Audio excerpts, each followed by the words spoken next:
Dear students, कल मैंने आपको लाइबिलिटीज़ के बारे में बता दिया था जो बैलेंस शीट बता रहे हैं। जैसे प्लस वन में हमने याद की थी बैलेंस शीट, इसी तरह इसमें भी हमने याद करना है और बार बार प्रैक्टिस करेंगे तो अपने आप हो जाएगी।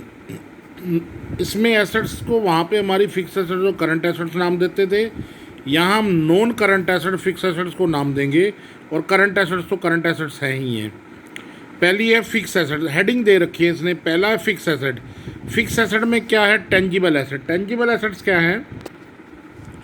जिसको देखा छुआ जा सकता है। अगर हम अपने स्कूल की बात करें, फिक्स एसेट में क्या है? लैंड है, बिल्डिंग है, फर्नीचर है, और जो हमारा सॉफ्टवेयर हमने ले रखा है स्कूल का, ये सारी चीज़ें फिक्स एसेट में है। पर जो टेंजिबल, जिसको देखा छुआ जा सकता है, उसको टेंजिबल बोलेंगे।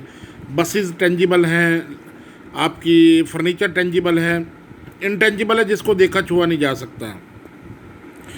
हम टैली को यूज़ कर लेते हैं। टैली लीगली हम यूज़ नहीं कर सकते जब तक, या कोई भी ऐसा सॉफ्टवेयर हम लीगली यूज़ नहीं कर सकते जब तक हम उससे उसकी पेमेंट ना करें। इसी तरह इंटेंजिबल एसेट क्या है कि हमारे सॉफ्टवेयर हैं, देखा छुआ तो नहीं जा सकता। हमने अगर उसको परचेज़ कर रखा है लीगल वे में, तो वो हमारी क्या है? इंटेंजिबल एसेट्स है। वैसे तो हम दिखा ही नहीं सकते बुक्स में, अगर अगर हमने किसी की पेमेंट नहीं की। अगर हमने पेमेंट की है और ऐसी एसेट्स जिसको देखा छुआ नहीं जाए, पेटेंट्स है। अब मैं आपको बताऊँ, कोल्ड ड्रिंक है, कोक है, फॉरेन का प्रोडक्ट है। अगर हमने उसका कोई फार्मूला ले लिया बनाने का, तो वो भी तो इंटेंजिबल एसेट के अंदर आएगा। उसके बाद है, किसी प्रोडक्ट को बनाने का हमने पेटेंट ले लिया, किसी से खरीद लिया, वो भी हमारे इंटेंजिबल एसेट में आएगा।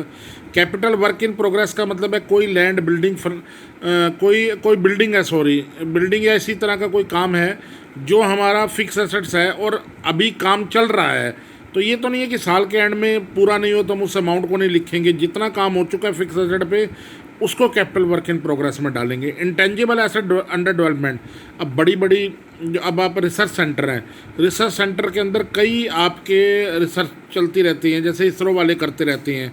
तो साल के एंड में हमने कितना खर्च कर दिया, हमने किसी चीज़ के ऊपर, किसी रिसर्च के ऊपर, तो अंडर डेवलपमेंट के अंदर आ जाएगा। हम कोई नई टेक्नोलॉजी से कोई प्रोडक्ट, मोबाइल ही बनाने की कंपनी है, कोई नई टेक्नोलॉजी से मोबाइल बनाने की कोशिश कर रही है, तो जब तक उसका वो जो फार्मूला है वो इंटेंजिबल एसेट अंडर डेवलपमेंट के अंदर आएगा, जो जितने पैसे वो खर्च कर चुका है एक साल के अंदर 31 मार्च तक। नॉन करंट इन्वेस्टमेंट, ऐसी इन्वेस्टमेंट जो लंबे समय के लिए है। जैसे हम शेयर्स और डिवेंचर में इन्वेस्ट करें और लंबे समय के लिए करें, तो नॉन करंट इन्वेस्टमेंट के अंदर आएगा। डेफर्ड टैक्स एसेट्स, आपका सिर्फ आपको टॉपिक पता होना चाहिए, अदरवाइज इसकी डिटेल से नहीं है, सिलेबस में नहीं है आपका ये। उसके बाद है आपकी long term loans and advances. किसी को आपने long term loans and advances दे रखे हैं। एक्चुअली अगर आप किसी को उधारा माल बेचते हैं, वो तो आपके डेटर होते हैं। ये टेक्निकल चीज़ें आपको बता रहा हूँ। और अगर आपने किसी को उधारे पैसे दे रखे हैं और लंबे समय के लिए दे रखे हैं, वो long term loans and advances में आएंगे। उसके बाद है अदर नॉन करंट एसेट्स, और कोई नॉन करंट एसेट है जो किसी में नहीं आएगी। अदर, इस अदर करके इसलिए डाल देता, बाकी बची हुई सारी इसमें आ गई। इसके बाद आपकी अगली क्या है? Current investment. करंट इन्वेस्टमेंट क्या है? जो वही शेयर डिबेंचर में शॉर्ट टर्म इन्वेस्टमेंट कर दी, या किसी में भी शॉर्ट टर्म इन्वेस्टमेंट कर दिया आपने, जो वन ईयर में रियलाइज़ होने वाली है कैश में। इन्वेंट्री, स्टॉक, स्टॉक के अंदर इन्वेंट्री आ गया। तीन तरह के बेसिकली स्टॉक होते हैं। रॉ मटेरियल जिस चीज़ में लिया उसी चीज़ में पड़ा रहा। जैसे एक मान लो मैं आपको बता रहा हूँ, रॉ मटेरियल क्या है? अगर आप एक बात करें, नमकीन बनाने की हल्दीराम वाली कंपनी है, वो जिस तरह के उन्होंने पीनट वगैरह लिए, वो लास्ट तक वैसे ही पड़े रहे, तो वो तुम्हारा रॉ मटेरियल है। अगर उसके ऊपर आधा काम हो चुका है, वो वर्क इन प्रोग्रेस है। पूरा तैयार हो गया, पैक हो गया, तो फिनिश गुड्स के अंदर आ गया। तो इन्वेंट्री में हर तरह का स्टॉक आएगा।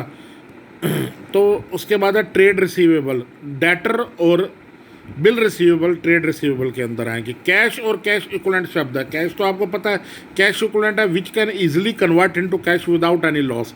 कोई लॉस नहीं होगा और कैश में कन्वर्ट हो जाएंगे। जैसे एक महीने की कोई एफडी है, इस तरह की कोई शॉर्ट टर्म इन्वेस्टमेंट है जो बड़ी जल्दी कैश में कन्वर्ट हो जाएगी विदाउट एनी लॉस। बैंक में पड़ा हुआ बैलेंस भी आपका कैश इक्विवेलेंट के बराबर है। Short term loan and investment, loans and advances. Short term loan and advances का मतलब थोड़े समय के लिए आपने किसी को एडवांस दे दिया, 2 महीने। अब जैसे हम अपने स्कूल में अपने वर्कर्स को एडवांस में पैसे दे दें कुछ, और उसकी एक साल की सैलरी में से ही काट लें तो हमारे short term loan and advances के अंदर आएंगे। अदर करंट एसेट जो किसी के नहीं अंदर आएगा वो अदर करंट एसेट्स के अंदर आएगा। तो कल मैंने एसेट्स करवा दी, लाइबिलिटी करवा दी थी, आज एसेट्स करवाई है। अभी ये मैं यूट्यूब पे भी डाल दूंगा, सिर्फ दीपक मिगलानी करके आपको चैनल से पता लग जाएगा। नया चैप्टर किया है इसमें, जो बच्चा कहे हमें समझ नहीं आ रही ऑनलाइन वो आएगी भी नहीं कभी। बिल्कुल सिंपल एक टॉपिक, जब अगर क्लास होती तो क्लास में भी आपके पास अपनी बुक होनी थी, मेरे पास मेरी बुक होनी थी, मैंने अपने में से बोलना था, आपने अपने में से देखना था।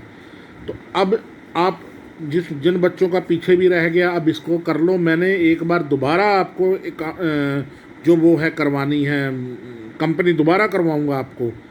तो क्योंकि अभी बुक नहीं थी, जितना हो गया उसको भी दोबारा करवाऊँगा। तो इसको रेगुलर लेवल पे करो आप।